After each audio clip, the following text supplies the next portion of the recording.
You can't help what you see, but you can help, how you react to it.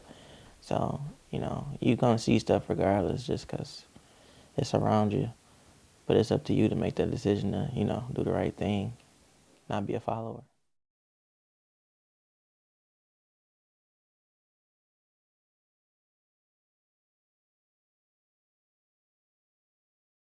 Tone like a stereotype, like, oh, if you come from this same type of neighborhood or area, that's gonna be you, like, you gonna end up, not doing nothing with your life.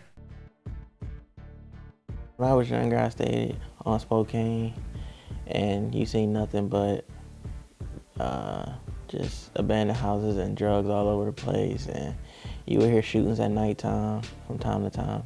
I grew up on a street called Cherry Line, and it was like off of Grand River, like between like Wyoming, Livernois, like that area.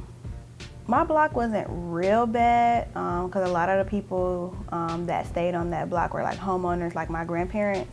So it was like a lot of like people that owned their homes, so like they took care of them and stuff. But then you had like your few people that like didn't really care. Like our next door neighbors, like they would like sometimes like they sold drugs out of there, and they would just like have like different like kind of like company and stuff like coming out of there, like bad company.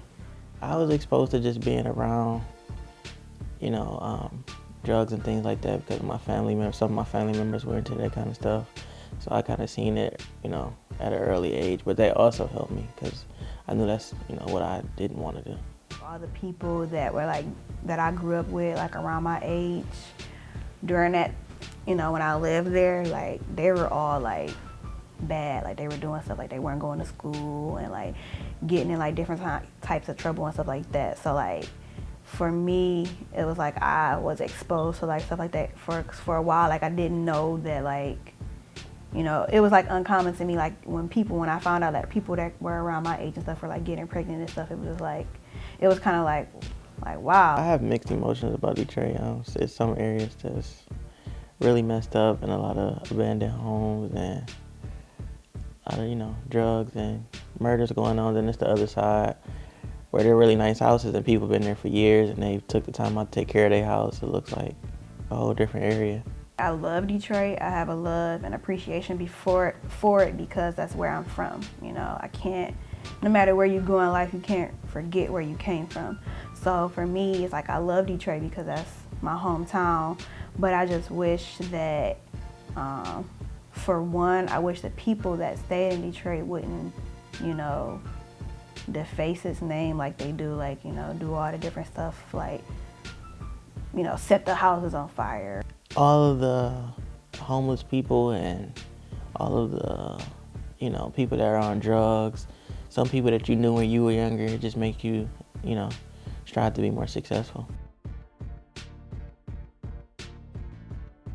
I'm a full-time college student working on my associates. And then hopefully in January I'll be leaving Schoolcraft College to go to a university to finish it up. I'm in culinary school. I go to the Art Institute in Michigan, and I've been there for a little bit over a year. It was a year back in August. So I'm doing that because I want to eventually have my own catering business one day. I do want to do stuff like go work on a cruise ship once I graduate, and I just experience some new things and do some different things that people my age or people that grew up where I grew up didn't get a chance to do. So I want to like do things like that. And then I also work too. There's always hope, but at this point it has to start with the young people because that's really where the problem is. Those nice neighborhoods are the old people that's been there for 40, 50 years. It's up to the young people to, stop trying to fight each other and kill each other and help each other out and be successful again. There's always a point where something can change, whether that be for good, whether that be for bad. So I do believe that one day, hopefully, Detroit can turn around and be the city that it used to be.